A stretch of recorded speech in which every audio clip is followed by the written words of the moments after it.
We often hear that a simple 2x2 grid drawn on a whiteboard was enough to save a company teetering on the edge of bankruptcy. But whiteboards don't ship products. The actual survival of Apple relied on physical execution, starting with a single 1 megabyte piece of silicon. Engineers had to compress the entire hardware boot architecture onto this chip, creating a hardware-level gate that locked the ecosystem and rendered unauthorized hardware clones obsolete. In the late 1990s, Apple was losing millions. The market was flooded with authorized clone manufacturers selling cheaper machines that ran the Mac operating system, siphoning away hardware sales and profit margins. The vulnerability was rooted in the legacy hardware. The existing system relied on a 4 megabyte physical ROM chip soldered directly onto the logic board, legally binding the operating system to easily duplicated circuitry. To make the product line profitable, engineers had to sever this dependency. They deployed a closed boot architecture, utilizing the open firmware standard.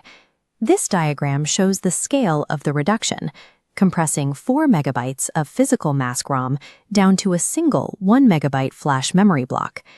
By shrinking that physical footprint, they moved the core operating system toolbox off the logic board entirely and relocated it onto the software startup drive. With the boot process now controlled dynamically, they embedded specific properties labeled Mac RISC into the software tree. Any hardware lacking these specific attributes simply refused to initialize. Without filing a single lawsuit, this firmware rewrite successfully removed third-party hardware from the market overnight. Securing the perimeter of the operating system was the necessary prerequisite. It was only after this firmware moat was established that the physical machines of the four-square matrix could safely exist. Once the code was secured, the challenge shifted to material science. The consumer desktop quadrant required mass-producing a rigid, translucent shell. They chose polycarbonate. In its molten state, this plastic is highly viscous. It resists the intricate flow required to fill thin-walled molds, defying standard injection manufacturing logic. If the injection speeds were too slow, or the gating temperatures miscalculated by a few degrees, the plastic would suffer molecular discoloration and trapped air burns.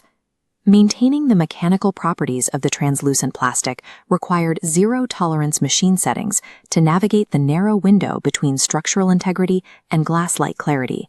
The colorful shell of the late 90s was the result of mastering high-pressure fluid dynamics and thermal survival.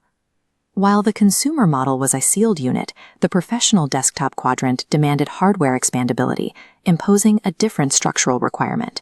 Engineers devised the Yosemite fold-down door mechanism. They isolated the heat-producing components on the floor of the case and mounted the entire logic board on a hinged side panel, allowing the machine to swing open and run simultaneously. The consumer portable quadrant introduced a separate spatial requirement. To make early wireless networking accessible, they needed a radio capable of functioning within a curved plastic housing. Instead of relying on fragile, protruding external PC cards, engineers stripped the antennas from a standard radio and embedded them directly into the display housing, untethering the machine from legacy hardware constraints.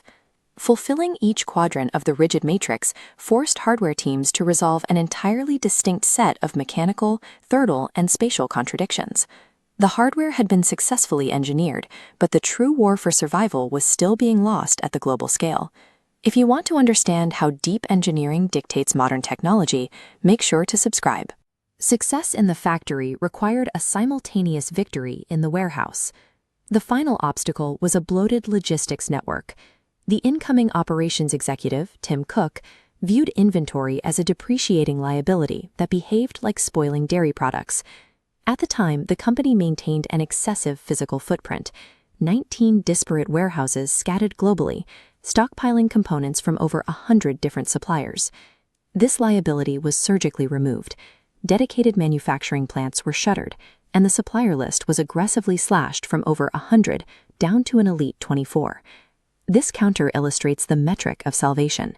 By implementing strict just-in-time manufacturing, the cycle of unsold inventory dropped from 30 days down to just 6.